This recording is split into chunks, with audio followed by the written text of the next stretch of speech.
مسئله انتخاب بازار هدف برای سرمایه گذاری مسئله است که به فاکتورهای مختلفی برمیگرده. یکی از موضوعات اصلی مقوله است که در پرسونال فایننس بهش در واقع اشاره میشه، این هست که ما به عنوان سرمایه گذار اول خودمان را بشناسیم، فاکتورهای تصمیم گیری خودمون رو بدونیم، جریان نقدی که به عنوان پس‌انداز کنار هم دیگه میگذاریم رو بشناسیم، جریانی که به صورت سرمایه گذاری میتونیم وارد فضای سرمایه گذاری بکنیم رو آنالیز کنیم و بر اساس این دو تا فاکتور به یک بازه زمانی خواهیم رسید که میتونیم پولمون رو اینوست کنیم.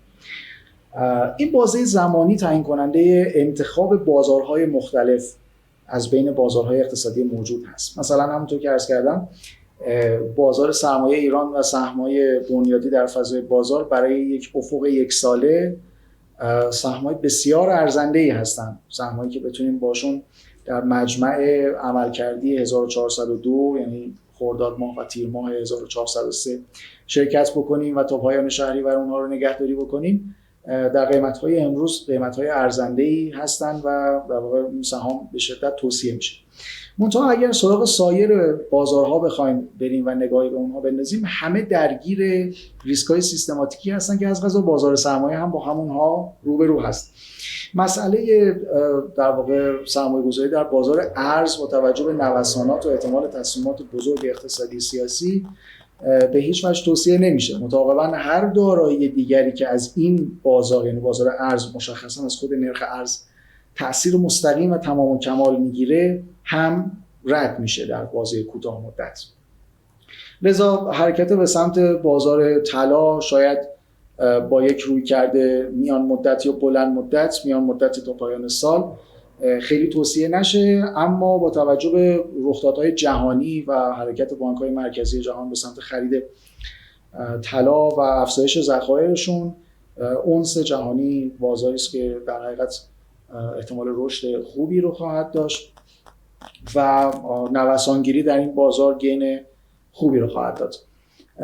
بازار رمز ارزها همچنان بر اساس آنچه که این بازار به صورت کلی در یک راه کلان داره طی میکنه شاید خیلی نقطه اتکایی نداشته باشه. این بازار رو همیشه به عنوان یک بازار نوسانگیری بهش نگاه میکنیم، اما نکته‌ای که در این بازار همیشه مورد توجه سرمایه گذاران بوده این بوده که بتونن ابتداً پولشون رو در مقابل ریسک نوسانات نرخ ارز هج بکنن و بعد در اون پول هج شده یک بازدهی مثبتی رو هم گین بکنن. این راهکار همچنان در این فضا هست، منتها ریسک این بازار ذاتاً ریسک بالایی است که به این واسطه توصیه نمیشه. موضوعی که به عنوان در واقع بازار سرمایه‌گذاری میتونیم بهش نگاه بکنیم، بازار برای خرید دارایی ثابت در حال حاضر در مثلا دسته‌های املاک و مستقلات یا خودرو، اگر به چشم در واقع یک سرمایه‌گذاری بلند مدت و همزمان باهاش مصرف به این بازار نگاه بکنیم، زمان مناسبی برای سرمایه‌گذاری است.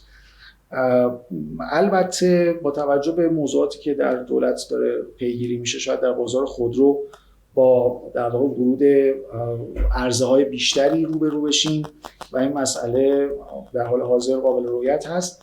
منتها در بازار املاک و مستقلات به نظر میاد آرامش و ثبات نسبتا خوبی در این بازار در واقع رؤیت میشه که شاید فرصت خوبی برای ورود به سرمایه گذاری باشه.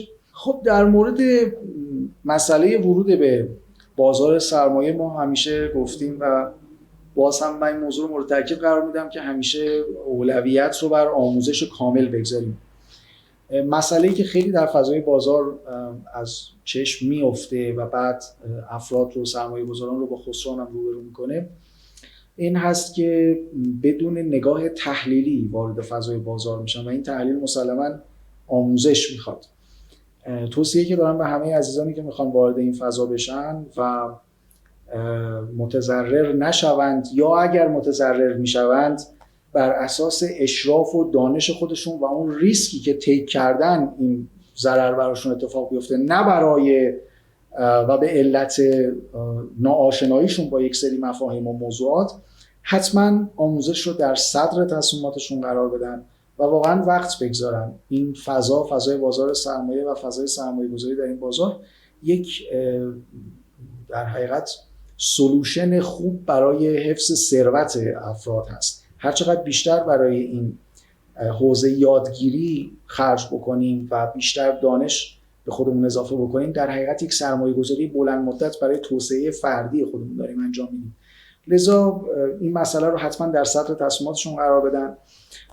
بخشی از زمان روتین روزانه خودشون رو به موضوع بازار و اونم نه نگاه کردن به عدد شاخص و اعداد قیمت‌ها بدون هر گونه بک‌گراند ذهنی، بلکه به خوندن گزارشات و مطالعه کردن گزارشات که شرکت‌ها ارائه میدن، نهادهای مالی ارائه میدن. خوشبختانه تو بازه زمانی هستیم که تعداد نهادهای مالی فعال تو بازار سرمایه به طور قابل قبول و مناسبی بالا رفته. این نهادها به صورت هفتگی و موردی گزارشاتی رو از بازار رایگان در اختیار عموم قرار میدن.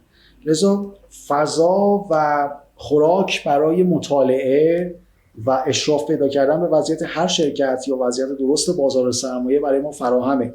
کافی است که زمان بگذاریم و کمی بیشتر آموزش رو مبنای کار قرار بدیم قبل از ورود به سرمایه گذاری. اگه شما این امکان داشتین که یه روز توی جلسه مجلس حضور داشته باشین، خواستتون برای بورس و بازار سرمایه اونجا چی بودش؟ یا چه چیزی درخواست می‌کردید؟ خب مسلماً بعد از این سال آدم موضوعات مختلفی فکر میکنه، موضوعات زیادی هم توی ذهن آدم میاد، ولی شاید مهمترین خواسته‌ای که میتونستم داشته باشم از نهادهای بیرونی فضای بازار سرمایه این باشه که به تعادل بازار احترام بگذارن. موضوعی که مورد انتقاد خیلی از تحلیلگران بازیگران اصلی بوده که اگر یک زمانی یک شاکله بیرون از فضای بازار سرمایه هیچ وقت دعوت عمومی به بازار نمی‌کرد، یا اگر یک سری قانونگذاری‌ها در فضای مجلس، دولت و غیره برای بازار سرمایه اتفاق نمی‌افتاد، این بازار خود انتظام‌تر بود، شاید راحت‌تر به تعادل می‌رسید یا شاید توی بستر صحیحی توسعه پیدا می‌کرد. واقعا اهل بازار سرمایه فضای این بازار رو اثبات کردن که خیلی بهتر از نهادهای بیرونی میشناسن. شاید من خواستم این می بود که کمی در حقیقت این فضا رو به اهل خودش بسپارن و اجازه بدن که موضوعات مربوط به بازار سرمایه در شاکله قوانین و مقررات خود بازار در درون بازار حل بشه و به بیرون از فضای بازار سرمایه خیلی اشاره پیدا نکنه. موضوع دومی که با همین قوت حتما مطرح می‌کردم، خواسته اصلی این بود که در قانونگذاری و نحوه نگاه کردن به قوانین اصلی اقتصاد کشور کمی موضوع ثبات اقتصادی رو بیشتر مبنای تصمیمات قرار بدند. قانونگذاری‌های پی در پی به معنای ریسک سیستماتیکی است که فضای بازار سرمایه رو از چشم سرمایه گذاران میندازه و اونها رو با ریسک روبرو میکنه، با نگرانی ورود سرمایه روبرو میکنه. شاید یک نهاد قانونگذاری مانند مجلس شورای اسلامی با در نظر گرفتن اصل ثبات اقتصادی و آرامش سرمایه گذاری در کشور شاید بتونه این فضا رو به مراتب تلطیف بکنه و این اجازه رو بده که افراد با یک افق حداقل میان مدت و یک ساله بتونن سرمایه خودشون رو بدون نگرانی تغییر آنی و ناگهانی قوانین و مقررات وارد بازار بکنن و از فضای سرمایه گذاری منتفع بشن. صدای بورس.